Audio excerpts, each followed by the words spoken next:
আরে আরে বাপরে বাপ, তাড়াতাড়ি এখান থেকে পালাও, তা নাহলে অক্টোপাসটা এসে আমাদেরকে খেয়ে নেবে। আরে আরে এটা আমি কি দেখতেছি, রাজু তো ওখানে মন খুলে ঘুমাচ্ছে। তাড়াতাড়ি রাজুকে এখান থেকে উঠাতে হবে। তাড়াতাড়ি চলো, গান গেয়ে রাজুকে এখনই ঘুম থেকে উঠাতে হবে। প্রথমে কে গান গাইবে? প্রথমে আমি যাই। আমি তোমার প্রেমে পড়ে এই তো গান গাওয়ার সাথে সাথে একটা দিল পেয়ে গেছি। যাই এখন এটা গিয়ে রাজুকে দিয়ে আসি। আরে মাত্র তো একটা দিল দেওয়া হয়েছে, আরো দুইটা দিলতে হবে। এখন আবার নতুন করে গান গাইতে হবে। তোমরা তাড়াতাড়ি কেউ একজন গান গাও, তা নাহলে অক্টোপাসটা চলে আসবে। আচ্ছা ঠিক আছে, আমি গান গাইতেছি। রাগ করো না মনের মানুষ। এই তো গান গাওয়ার সাথে সাথে আমি আরো একটা দিল পেয়ে গেছি। যাই এটা গিয়ে এখন রাজুকে দিয়ে আসি। আরে মাত্র তো দুইটা দিল দেওয়া হয়েছে, আরো একটা দিল দিতে হবে। আরে অক্টোপাসটা তো আমাদের দিকে চলে আসতেছে, তাড়াতাড়ি একজন গান গাও, তা নাহলে অক্টোপাসটা আমাদের খেয়ে ফেলবে।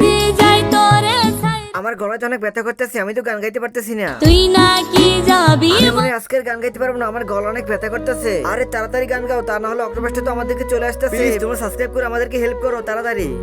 রাগ করো না মনের মানুষ, মাফ কইরা দাও। এই তো গান গাওয়া শেষ, এখন একটা দিল পেয়ে গেছি। যাই এটা গিয়ে এখন রাজুকে দিয়ে আসি। এই তো রাজুকে এখন 3 নম্বর দিলটা দিয়ে দিয়েছি। এখন তো রাজু সুস্থ হয়ে গেছে। রাজু তুমি আমাদেরকে অক্টোপাস থেকে তাড়াতাড়ি বাঁচাও, অক্টোপাসটা তা না হলে আমাদেরকে মেরে ফেলবে। আরে তোমরা ভয় পেও না, আমি থাকতে অক্টোপাসটা তোমাদেরকে কিছুই করতে পারবে না। এই দেখো আমি অক্টোপাসটাকে এখনই ধ্বংস করে দিচ্ছি। রাজু তুমি না থাকলে অক্টোপাসটা আমাদেরকে কি যে আজকে করতো।